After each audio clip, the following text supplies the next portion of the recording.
Olá pessoal, eu sou o Léo, aqui nesse canal a gente conversa sobre literatura e no vídeo de hoje a gente continua a nossa série sobre as Argonáuticas do Apolônio de Rhodes com a segunda parte do primeiro canto, do verso 524 até o último. Lembrando que dependendo da edição ou da tradução, essa numeração dos versos pode variar um pouquinho. E lembrando também que para quem quiser acompanhar essa série de leitura, aqui na descrição desse vídeo tem um link com a playlist das Argonáuticas. No vídeo anterior, a primeira parte do primeiro canto, nós acompanhamos os preparativos da viagem do grupo de Jasão, os Argonautas, que se preparavam para ir de Iolco até a Cólquida em busca do velo de ouro, ou tosão de ouro, que era a lã dourada de um carneiro guardada como relíquia na Cólquida. O vídeo anterior terminou no momento em que o timoneiro Tifes acordava a tripulação logo cedo de manhã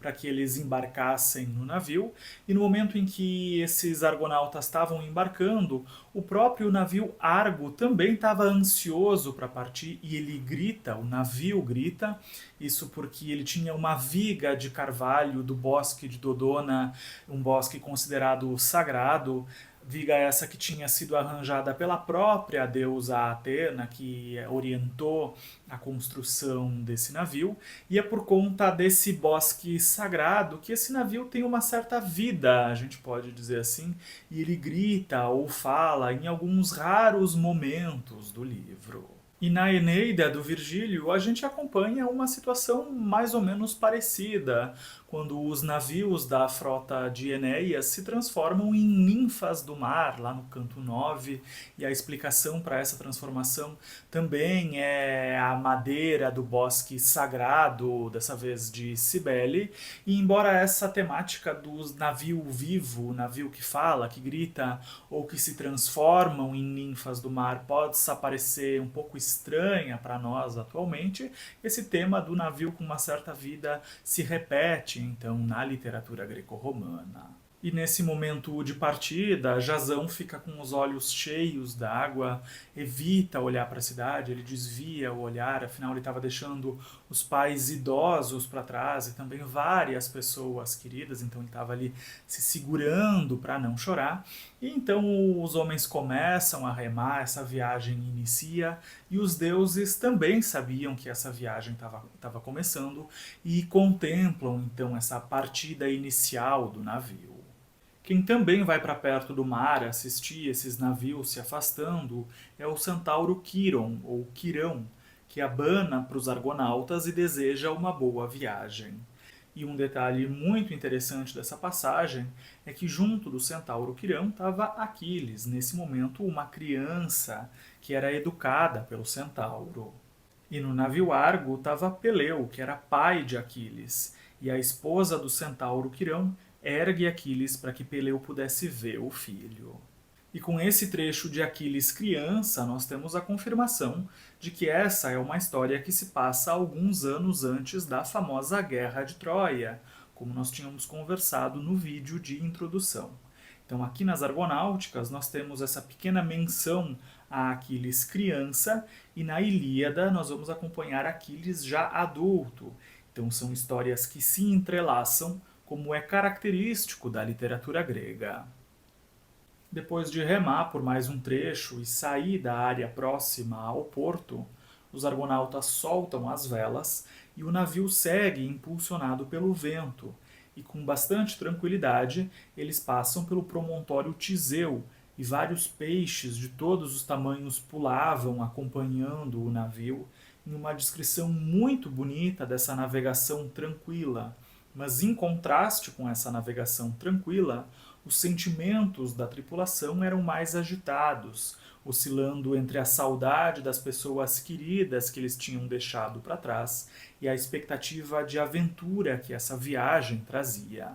O grupo navega e chega à costa da Magnésia, onde eles atracam e esperam o tempo melhorar, porque o vento estava soprando do lado contrário, e ficam então nessa região por 2 dias, até que eles voltam a navegar no terceiro dia e chegam até a ilha Cíntia, onde ficava a cidade de Lemnos, onde eles também vão fazer uma parada logo em seguida. Quando as habitantes de Lemnos veem o navio Argo, elas imediatamente pegam em armas para o caso de terem que se defender, porque estavam com muito medo de um ataque dos Trácios. Isso porque as mulheres de Lemnos tinham assassinado as amantes dos seus maridos, que eram todas trácias, e desde esse dia elas viviam com medo de que os trácios descobrissem o que tinha acontecido. E além de matar todas as amantes trácias dos maridos, as mulheres de Lemnos também matam os próprios maridos, matam todos os homens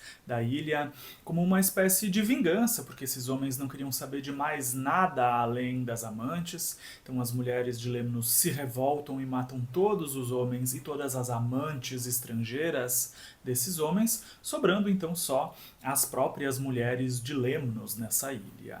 E enquanto isso, no navio Argo, um dos argonautas é escolhido para ir até Lemnos e pedir autorização para que todos desembarcassem na ilha. E ele consegue essa autorização da rainha Ipsípile, que era quem governava o local. Enquanto isso, a rainha da ilha, a rainha Ipsípile, reúne as mulheres em assembleia e sugere que elas dessem mantimentos para os homens daquele navio, os argonautas, para que eles não incomodassem elas, fossem amistosos, e principalmente para manter eles fora dos muros da cidade, para que eles não descobrissem o que tinha acontecido em Lemnos, para que essa notícia desse grande assassinato não se espalhasse e elas não tivessem problemas com os trácios ou com outros povos vizinhos. As mulheres de Lemnos aceitam enviar esses mantimentos para os homens do navio e surgem várias discussões, vários questionamentos nessa assembleia. Surge a ideia de entregar o governo ao representante do navio, ao chefe da viagem, e também surge a ideia delas engravidarem desses marinheiros, e fica então decidido que elas convidariam esses homens, os argonautas, a irem até a ilha, e Psípile manda chamar então o chefe dos argonautas, o Jasão, e também o restante da tripulação. Os argonautas aceitam o convite e se preparam para desembarcar na ilha. E Jasão também se prepara para conhecer a soberana do lugar e se veste com um manto púrpura muito bonito, decorado com cenas mitológicas, e alguns estudiosos, como André Bonnard, veem nesse manto uma referência à descrição do escudo de Aquiles, no canto 18 da Ilíada. Vestido então com esse manto muito bonito, Jasão vai até a rainha Ipsípile e os outros argonautas também desembarcam na ilha. E a rainha fica muito envergonhada de conversar com Jasão, porque ela nunca teve um relacionamento amoroso e fica ali desconfortável de conversar com um homem. Mas mesmo assim vence a vergonha e dá um panorama geral sobre a situação da ilha. A rainha conta então para Jasão o motivo daquela ilha ser habitada só por mulheres, e conta que os homens de Lemnos tinham ido até a Trácia, tinham pilhado a cidade e feito as mulheres da cidade de escravas sexuais, o que infelizmente era uma prática bastante comum desses povos da antiguidade, de transformar as mulheres das cidades vencidas em escravas, principalmente para finalidades sexuais, mostrando um lado bastante triste dessa sociedade da época. A rainha conta que os homens de Lemnos voltaram com essas cativas, essas mulheres escravizadas da Trácia, e não queriam saber de outra coisa além das amantes. E por isso as mulheres de Lemnos não deixaram que ninguém entrasse, e então os homens tinham ido viver com as suas amantes na Trácia, que não era verdade, porque na verdade as mulheres de Lemnos tinham se revoltado e matado tanto as amantes quanto os homens, sobrando então só as mulheres de Lemnos na ilha, mas ela não conta essa parte porque elas não queriam que esse boato se espalhasse por aí e também para não assustar Jasão, que certamente ficaria bastante assustado com essa descrição e possivelmente poderia espalhar o boato, ficar revoltado ou querer ir embora, o que ia contra os planos delas de usarem esses estrangeiros para ajudar na proteção da ilha. A rainha Ipsípile convida os argonautas para ficarem na ilha. Diz que a terra era uma das mais férteis entre as ilhas do mar Egeu e Jasão aceita a estadia, mas diz que não ficariam ali permanentemente e só por um curto espaço de tempo porque queriam seguir viagem em busca do Tosão de Ouro. Quase todos os argonautas vão para a ilha de Lemnos, menos Heracles e alguns poucos companheiros que decidem que era melhor ficar no navio. E na ilha de Lemnos, então, é celebrada uma festa e Afrodite faz com que ambos os lados ardessem de desejo um pelo outro. E com banquetes e amantes na ilha, o retorno à viagem era sempre adiado. E os argonautas acabam ficando em Lemnos por bastante tempo, muito mais do que o previsto. E essa situação irrita Heracles, porque ele percebe que os argonautas estavam traindo as próprias esposas e atrasando a viagem e também a volta para casa e o reencontro com as pessoas queridas que eles tinham deixado para trás. Irritado, Heracles sugere que Jasão fosse deixado para trás e que a viagem fosse cancelada, e os argonautas acabam ficando envergonhados e começam a se preparar para voltar ao navio e seguir a navegação. As mulheres de Lemnos se despedem com bastante tristeza dos seus amantes argonautas e a rainha Hipsípile também se despede chorando de Jasão, mas deseja que eles fossem bem-sucedidos na viagem, que eles conseguissem conquistar o Tosão de Ouro e tivessem uma boa viagem de volta, e inclusive convida Jasão para um dia ir até a ilha para governar, embora ela soubesse que isso nunca aconteceria. E Hipsípile também pede instruções sobre o que ela deveria fazer caso ela tivesse grávida de Jasão, e Jasão diz que se ela soubesse que ele tinha conseguido voltar para Iolco, ela deveria enviar a criança para os pais dele em Iolco, mas só se fosse um menino, revelando então os traços de misoginia que infelizmente eram bastante comuns nas sociedades da Grécia Antiga. E com essa longa estadia em Lemnos, que logo no início já provoca um atraso, alguns estudiosos, como André Bonar, veem semelhança com os episódios de Circe e Calipso na Odisseia, que tentaram fazer de Odisseu um esposo e atrasaram a viagem dele de volta para casa. Situações essas que são narradas nos cantos 5 e 10 da Odisseia. Os argonautas então seguem viagem e Apolônio nos traz descrições bem detalhadas dos lugares por onde eles vão passando, por onde eles vão costeando, trazendo várias curiosidades mitológicas sobre esses locais e principalmente curiosidades geográficas. Isso faz com que essas curiosidades geográficas tenham um peso bastante grande aqui nas Argonáuticas, e a gente nota que o Apolônio era alguém com um conhecimento bastante grande em geografia e quis mostrar esse conhecimento aqui nas Argonáuticas. E depois de alguns dias, o navio chega a uma ilha onde viviam os nascidos da terra, ou filhos da terra, que eram gigantes com 6 braços extremamente violentos, e é nesse lugar bastante perigoso que os argonautas ancoram o navio, sem saber do perigo que existia por perto.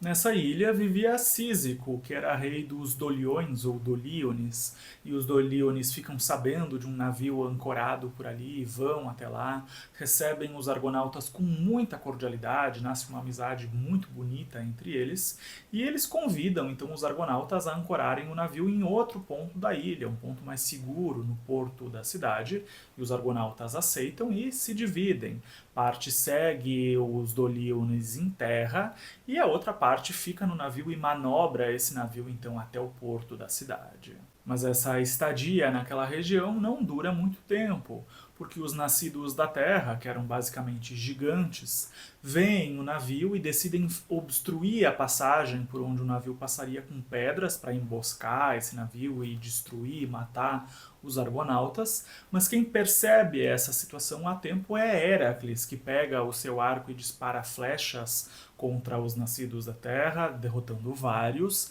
e logo os argonautas que estavam em terra também percebem a situação, ajudam a combater então os nascidos da terra, e depois que esses gigantes estão combatidos, os argonautas decidem que era melhor ir embora daquela ilha e seguir viagem. Segundo André Bonar, esse trecho do ataque dos nascidos da terra parece fazer uma referência ao episódio dos Lestrigões, que atacam os navios do grupo de Odisseu com pedras no canto 10 da Odisseia, afundando todos os navios menos o de Odisseu.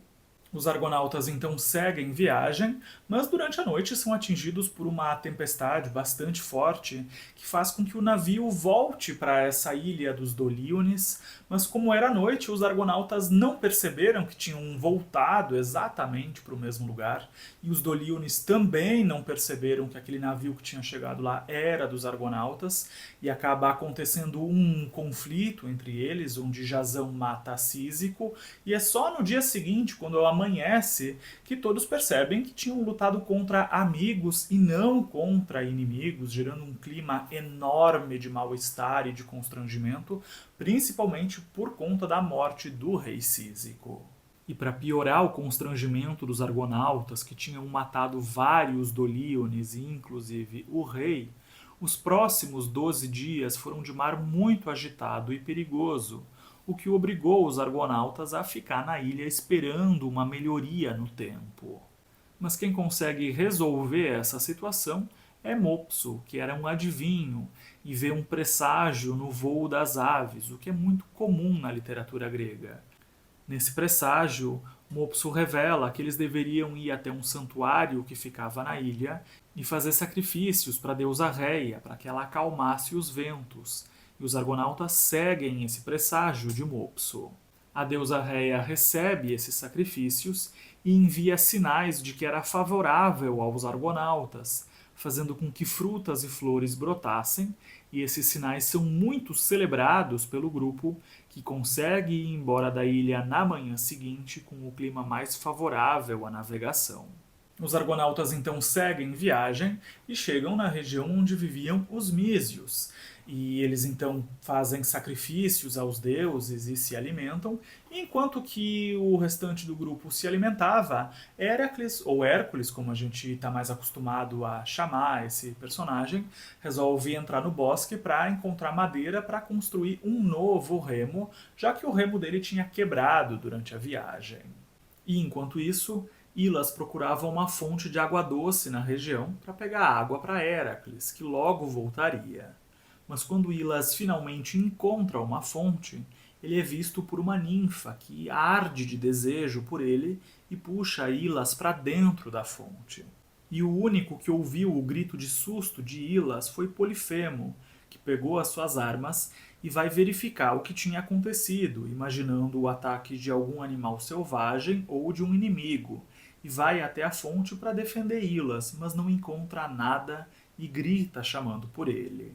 E lembrando que esse argonauta chamado Polifemo não pode ser confundido com o Ciclope Polifemo, que aparece na Odisseia. Eles são personagens completamente diferentes, apesar de terem o mesmo nome. Logo chega Heracles e fica furioso com o desaparecimento de Ilas e também extremamente preocupado, já que Ilas e Heracles tinham um relacionamento amoroso, eles eram amantes, e Heracles fica em grande sofrimento com o desaparecimento do amante, um sofrimento bastante parecido com o sofrimento de Aquiles diante da morte de Patroclo na Ilíada. E na manhã seguinte, o timoneiro Tifes chama todo mundo para embarcar de novo no navio e seguir em viagem, aproveitando os bons ventos, e todos embarcam, só que eles não percebem que Ilas, Heracles e Polifemo não tinham embarcado, eles tinham sido esquecidos, e essa ausência só é percebida quando o navio já estava bem longe da região onde esses três tinham sido esquecidos. E esse esquecimento gera uma discussão violenta entre os argonautas, e não conseguindo conter essa agitação, Jasão senta em silêncio, com muita tristeza, completamente arrasado com a situação, e isso desperta a raiva de Telemão, que acusa Jasão de ter esquecido Heracles ou Hércules de propósito, acusando Jasão de querer levar os créditos sozinho, caso eles conseguissem conquistar o Tosão de Ouro e voltar para casa. Isso porque Heracles era o famoso filho de Zeus, que na cabeça de Telemão poderia roubar então as glórias que Jasão supostamente queria levar sozinho para casa. Alguns decidem que era melhor voltar para buscar Heracles e os outros dois, mas nesse momento surge Glauco, uma divindade do mar que segura o navio e explica que eles não deveriam voltar, porque o destino de Heracles não era participar daquela viagem, e sim concluiu os famosos 12 trabalhos, que também são muito conhecidos na mitologia grega. E esse trecho nos mostra que as Argonáuticas se passam antes da conclusão dos 12 trabalhos de Hércules. E além disso, Glauco também revela que Polifemo tinha como destino construir uma cidade na região onde ele foi esquecido. E com esse esclarecimento de Glauco, os argonautas ficam mais aliviados e Telemão pede desculpas para Jasão por ter acusado ele de ter esquecido Hércules de propósito, e então a viagem segue normalmente. E enquanto isso, Heracles procurava furiosamente por Ilas, sem saber que o amante tinha sido levado por uma ninfa. Os argonautas continuam navegando, inclusive noite adentro, e quando amanhece eles percebem que estavam se aproximando de um golfo. E nesse momento termina o primeiro canto das Argonáuticas, e no próximo vídeo, quando a gente começar com o segundo canto das Argonáuticas, a gente vai descobrir o que foi que os argonautas encontraram nesse golfo. Esse então foi o vídeo de hoje, agradeço muito a companhia de vocês e a gente se vê de novo no próximo vídeo com a primeira parte do segundo canto das Argonáuticas. Um abraço e até lá!